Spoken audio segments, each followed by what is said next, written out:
Chairman. I call John Hayes. Mr Chair, I move the question be now put. Chairman. We haven't heard from David Shearer. I'll call David Shearer. Thank you, Mr Chair. Mr Chair, I'm rising to speak because I've spoken on the other two parts of this committee stage, but this part 4 is really comes to the crux of really why we're debating this bill, because the other parts of the bill, as my colleagues have made very clear, is something actually we largely support. There's some technicalities there, but it's this part 4 that we find abhorrent. And it's very simple, the reason for it. It's that the minister has unbridled power to basically run roughshod over all of the procedures that we would otherwise put in place here. We went through part 2 of this bill. The part 2 set up the authority.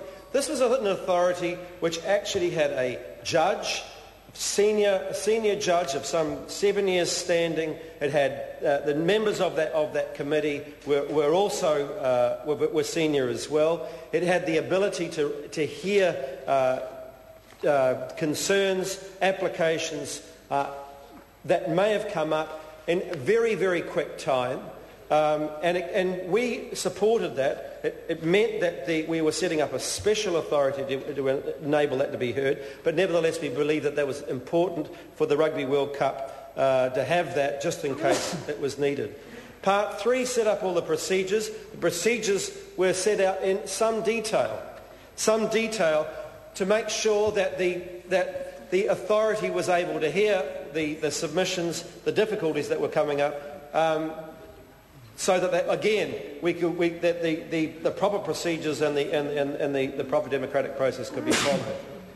Now we come to part 4, and we more or less throw parts 2 and 3 out the window, and we give the minister pretty much unbridled power to do whatever he likes. You have to ask yourself, why do we need part 2 and part 3? Why don't we just have part 4? Part 4 could have effectively done essentially what was already there without the need to have to go through this debate. And so this debate, Mr Chair, is really about part 4 and the ability of the minister to exercise that power. We have an alternative. Mr Mallard has put up a supplementary order paper.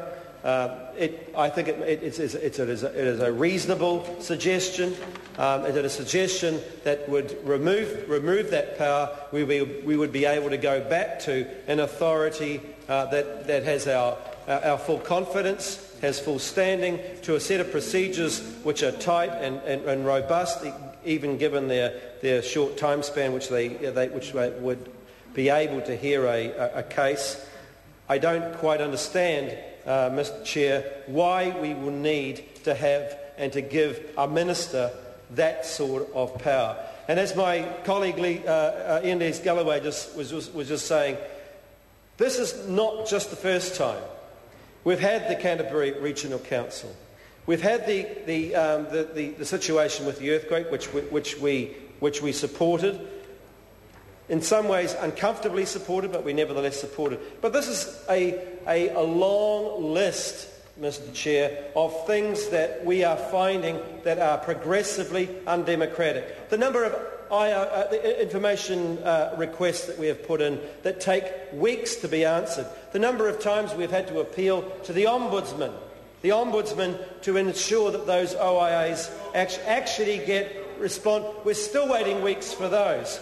This, Mr Chair, is one of those things that is perhaps a step too far. And John Hay might interject there, Mr Chair, but this is actually true. And just during the lunch break today, I was talking to a number of journalists who are actually having the same problem as we are. We want to get information. This is our right as an opposition to be able to do this. It's our right as an opposition to delay this bill, Mr Chair, to delay this bill because we believe that Part 4 is essentially undemocratic, is not in the interests of New Zealand, just to rub salt into the wound, this is the party which actually brought the World Cup to New Zealand. This is the party that had the vision to get out there and argued to get the World Cup to be brought here to New Zealand. And then we get a whole bunch of people on that side of the House, that says that somehow we're unpatriotic because we don't support Murray McCulley having unfettered power over this bill. I call Trevor Mallard. Thank you, Mr. Chairman. And I